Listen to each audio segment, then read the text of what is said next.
Echo and Harper Audio present What a Time to Be Alive by Jade Chang, performed by Jenapher Zheng.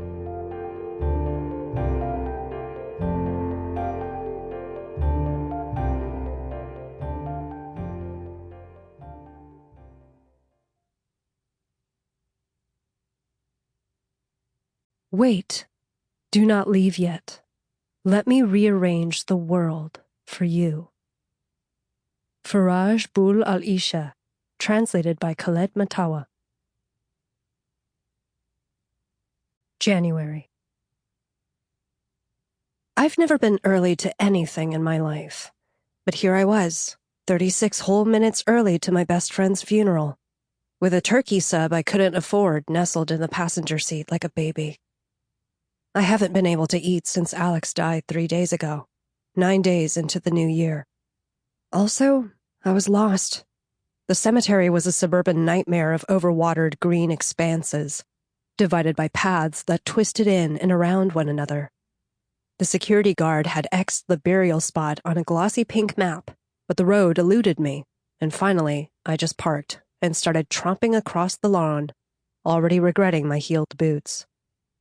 I felt outside of time, like it would make as much sense to stumble into an open grave and stay there forever as it did to be going to the funeral of the most thoroughly alive person I knew, before the earth turned into a flat, flimsy sheet of tracing paper and I dropped right off the edge. I spotted Sally walking across the grass. We waded toward each other, sinking into the soft ground at every step until we finally got close enough to fall into a hug. Something thwacked against my back. "What is that?" I asked. "Oh, it's nothing." She held out a palm-sized globe of thick green glass with a cork stopper. "I don't know if you remember, Alex and I took that Greek and Roman coins class together."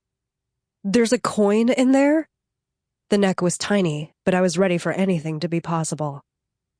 She pulled it out of my grasp, looking embarrassed. "No, it's tears.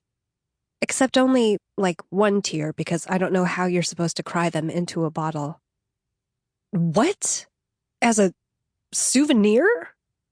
I didn't mean to sound so disgusted, but my societal scrim had blown away in the black hole of these past 3 days.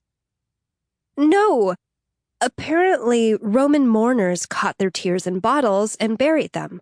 Alex thought it was so goth romantic and weird, and he loved it, so I wanted to." Suddenly, she dropped to a crouch and looked up at me with the most abject eyes. "Lola, we're burying him." I squatted next to her. I didn't know yet what to do with someone else's grief. "I'm sorry. I can't stop crying. Oh, wait." She uncorked the bottle and pressed it into her cheek, squeezing her eye shut. "Sally, I was in that class too." She opened her eyes. "Oh, God. I'm sorry, I forgot. I'm the worst." "No, it's okay. That's not the point, but they're not real." "What's not?" "The tear bottles, the lacrimatory. You don't remember? That's what the professor told us. It's a myth. They did some sort of carbon dating test and there's only perfume in there. No tears." She looked down at the bottle.